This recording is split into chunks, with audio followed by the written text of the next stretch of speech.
అందరికీ నమస్కారం. యావత్ భారతావనికి 78వ స్వాతంత్ర దినోత్సవ శుభాకాంక్షలు. 78వ ఏళ్ల స్వాతంత్ర దినోత్సవంలో కూడా మనం నేటికి సమాజంలో మహిళలపై అఘాయిత్యాలను దురాఘాతాలను చూస్తూ ఉన్నాం. దానికి ముఖ్య కారణం ఏంటంటే మన సంస్కృతంలో ఒకటి ఉంటుంది, యస్త్ర నార్యంతు పూజ్యతే అంటారు.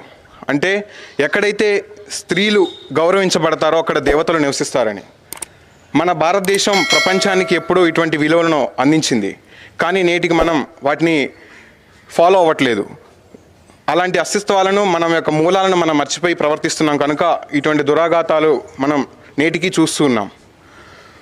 ఇంకా స్వామి వివేకానంద గారు ఒక మాట అంటారు, వజ్ర సంకల్పం ఉక్కు నరాలు కలిగిన భారతీయులు నాకు ఇస్తే, యువకులను నాకు ఇస్తే ఈ భారతదేశాన్ని ప్రపంచంలో ఒక ఎత్తుకు తీసుకువెళ్తానని.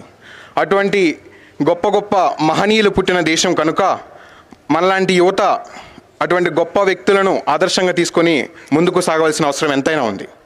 అలాగే రీసెంట్గా ఇండియా నీడ్స్ ఇన్నోవేటివ్ అంటూ ఉంటారు.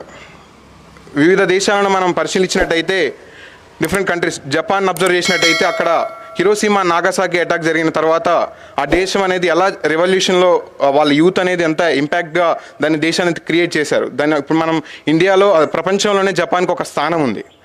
సో మన భారతదేశంలో కూడా అటువంటి యూత్ ఉన్నారు. ఇండియా నీడ్స్ ఇన్నోవేటివ్ అంటారు. So be a job giver, not a job seeker అంటారు. So on this auspicious event, I thank our beloved principal sir for encouraging different startups from our college. Thank you one and all. Thank you, sir.